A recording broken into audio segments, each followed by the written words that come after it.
Hello, this is Rajnikant. I'm a SharePoint and Azure architect. Today I'm going to demonstrate a document management system.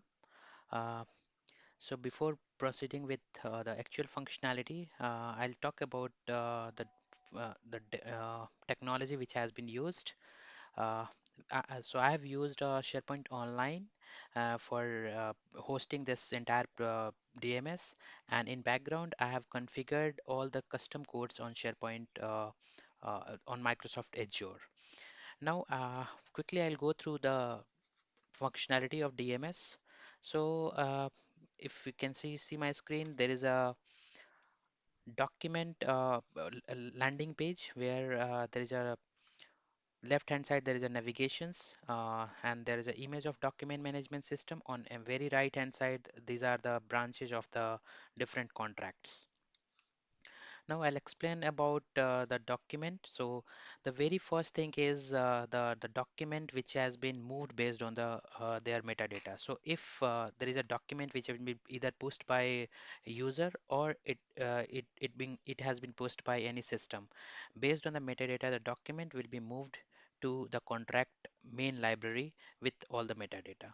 So I'll drag and drop one document from my local system, and then we can see if it is moving correctly to the contract document library.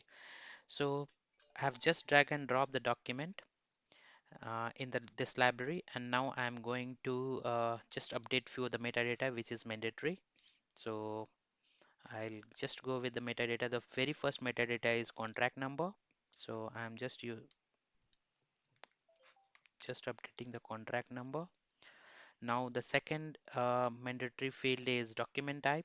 So I'm just updating a document type in the drop-down list. And now the third is the branch. So branch is important. So now I'm updating branch as a Berlin. So three fields are mandatory, rest are optional. So I'm not going to fill any of the values. So these are the things which I have filled. So automatically one flow will get started on this document, which will read the metadata from its metadata field, and it will move the document on particular folder. So I'm just going on mute and will back once the document will be moved. Okay, hi again. So now if we can see it here, the document has been moved successfully from the drop-off library, and now we can check in the all contract library. So if I'll browse the all contract library, we can see there is a branch folder. So this is all are the branch. Now I'll go to the specific folder, as we have seen that there was a Berlin folder. So here I can see there's a new contract document set has been created already, and the document has been moved inside the document folder. So if I can go see here, the DMS test doc has been moved successfully with the metadata which we have selected there. So these are the metadata which has been updated. Now I'll go back to the second thing which is responsible to update the metadata. So as we have seen that the front system or the first thing is having some metadata, but most of the metadata is not filled it out because that metadata is not present at that time. So later on there is a third party system where all the data has been stored, and for that there is a master table, and from there the data is getting going to update it. So now for that functionality we have written a web job which will pull the data based on the contract number, and it will update all the metadata. So I'll just go to the Azure portal which I have already logged in with my ID, and the web job has been already deployed here. So I'll just quickly run this job, and then I can see that the metadata is getting updated there. So I'll just run this job here, and I can see the web job running is successfully done. And now I'll refresh it and I'll just check it if it has run successfully. Yeah, so now it is being run successfully, and then I'll go back to this document and I'll just refresh this, and now I can see all the rest of the metadata is getting filled it here with that web job. So it is just fetching all the metadata like equipment number, customer number, customer name, then there are few metadata, and all are in German. So I think this is the price of the contract, this is contract start date, this is contract end date, this is a status of contract. So all that metadata is getting filled it automatically here. So this is the second functionality where we are updating the metadata of the document which has been posted from this library to this library, and all the document is getting created it here. So this is a second thing. Now I'll move to the third functionality, which is a delete functionality. So if you basically this system is something which is a completely protected system, and this is a permission based system, so everybody should not have the delete permission. So the end user apart from admin should not have delete permission. They cannot delete the document directly because all are very confidential document if we'll talk about the contract.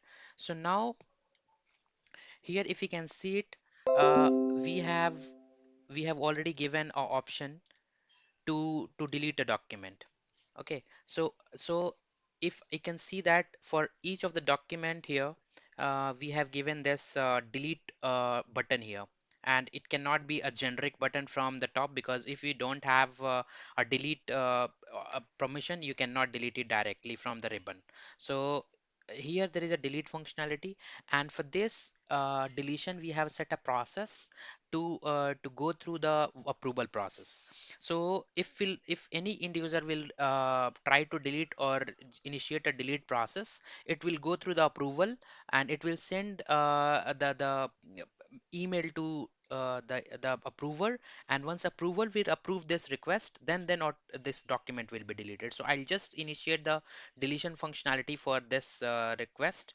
So I'll just quickly initiate a deletion. So if I'll click on delete, automatically it will pop up a Power App form. So this is a Power App form where we have used it, and it will automatically load few of the values. Now it is the reason is mandatory for us, because without reason the button will not be highlighted. So delete this document. I'll just put the comment, and if I'll just click on get approval for deletion, then automatically it will trigger a flow.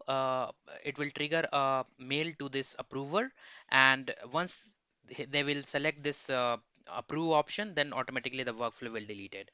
So I'll go on pause, and once the email will come, I'll again resume this. Yeah, hi again. So now I have logged into the Outlook from where we have initiated it, and now as the current logged in is approver of this group, and I can see that he has received an email with the document path, who is a document owner, who is a document requester, and what the comment we have provided. So I have provided a delete comment. Now we have approve and reject button. So if we can approve this button, and if I'll just say approved, and if I'll click on submit, so automatically the flow will get initiated, and it will delete the document. So when I have approved this document, automatically the document will get deleted. So I'll just logged into my application once again, and I'll check it out. So once the document will be deleted, there'll be a message triggered to the initiator as well as the approver. The document has been successfully deleted. So the workflow will take a maybe half minute or maybe a minute to delete the document. So meanwhile, I'll just go to the document library and I can show you that.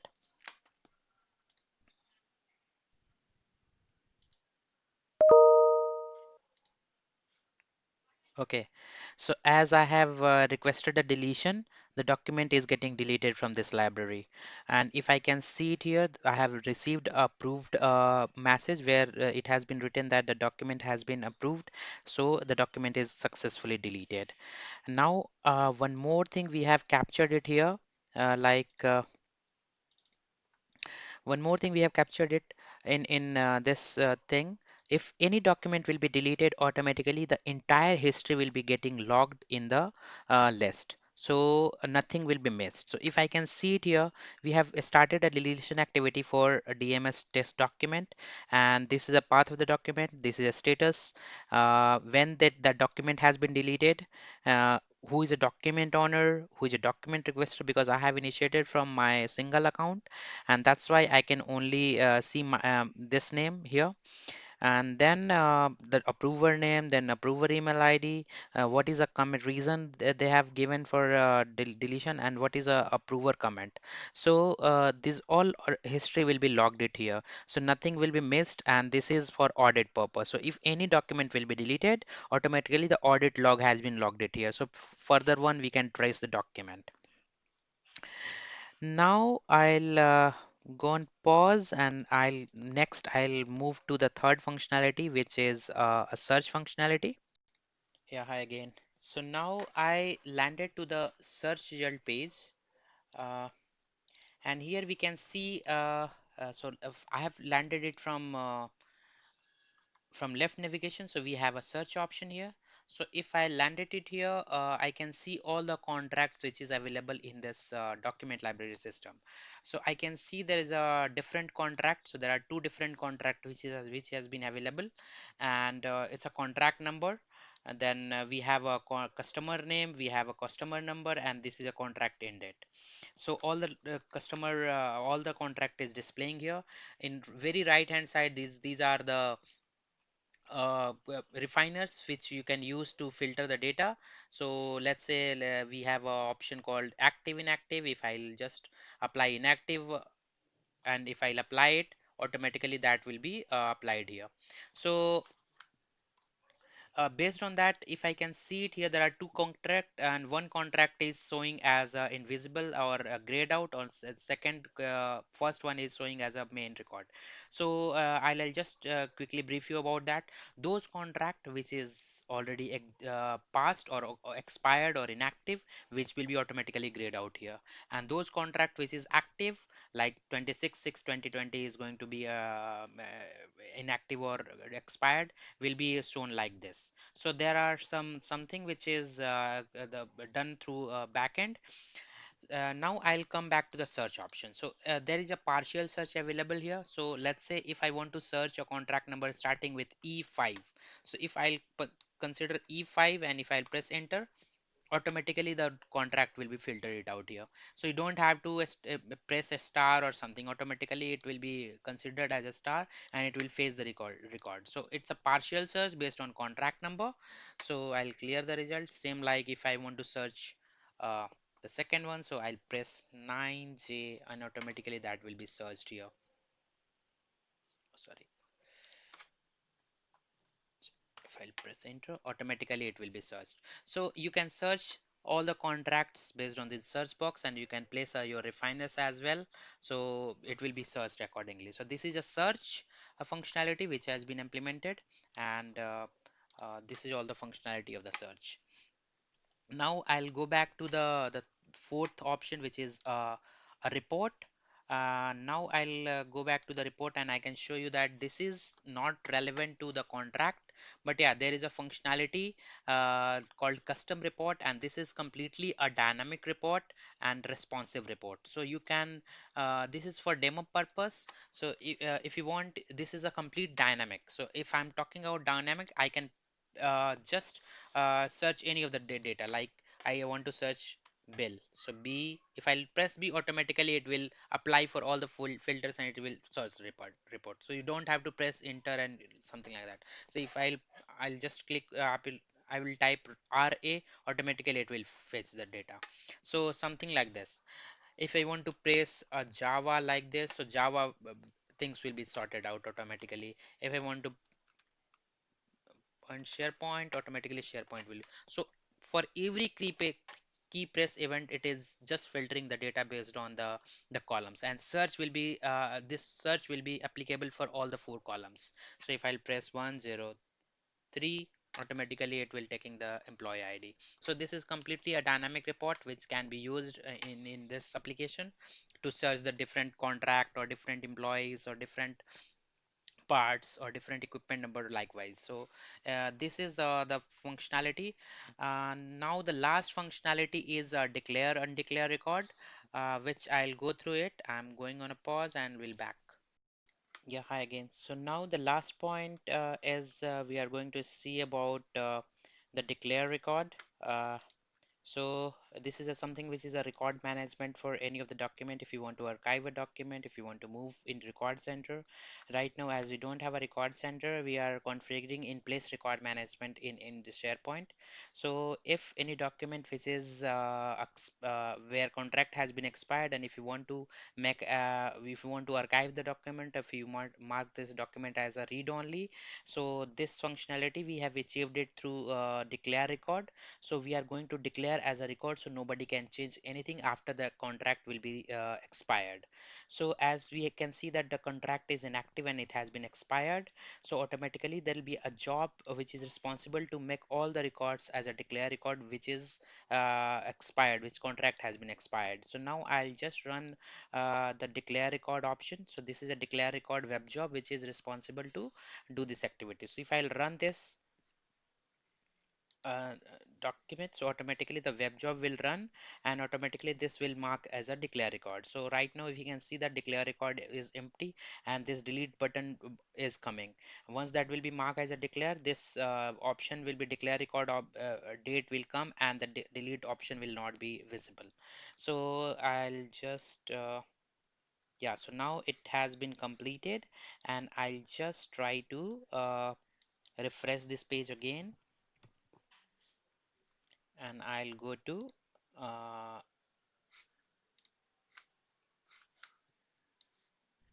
okay, so I have just landed it here. You can see it here. There is a arrow button which is coming, which is displaying that record has been declared. So you cannot modify anything. You cannot modify any properties. And now record deletion option will be disappear because the record has been declared and you cannot delete the document. So option is being disabled now. And this option, this declare information is coming. So when the document, this particular document has been marked as a declare record. So all the information is coming now. If you want to try to modify or delete anything, you cannot delete it. So it will say that you cannot delete the properties of the document. It's checked out or logged by another user. So that document has been logged. You cannot perform any modification, any deletion of this document. Last part, I'll just show you about the permission thing. I'll keep on go on pause and then I'll be back. Hi again. So now this is a last topic where I'll cover this the permission management. So I have logged in with a different user here. As we can see on the on the landing page, we can see all the folders, all the branches because I'm a super admin with this login. And now I have logged in with a different user. As you have seen that if you go to the alt contract library, you cannot able to see all the branches because you are limited to the particular branches. You cannot able to see all the documents. So you are only permissible to view the Berlin documents, and then you can able to see the document folder. So here you can able to see only the Berlin folder. You cannot able to see the rest of the folder. So all the branches, all the document is properly protected and it is being handled dynamically with the permission. So permission management is completely taken care by automated process, and you just have an user just have to manage through the SharePoint groups where they have to add it and automatically they will get the permission. So this is all about the document management process where we have considered archival, where we have considered permission management, where we have considered the document movement as per the document metadata properties. So in this scenario, if we'll go through this document, so we are organizing it, we are sharing it, we are discovering through search, we are connecting to different system, we are managing the document. So all the process has been completed with this document management system, and this is a demo purpose. We can able to replicate it with different vendors, different client accordingly, and this is completely a customized solutions. So we can able to customize at any extent where user wants to be. So this is all about document management system, and thank you for this time. Thank you all.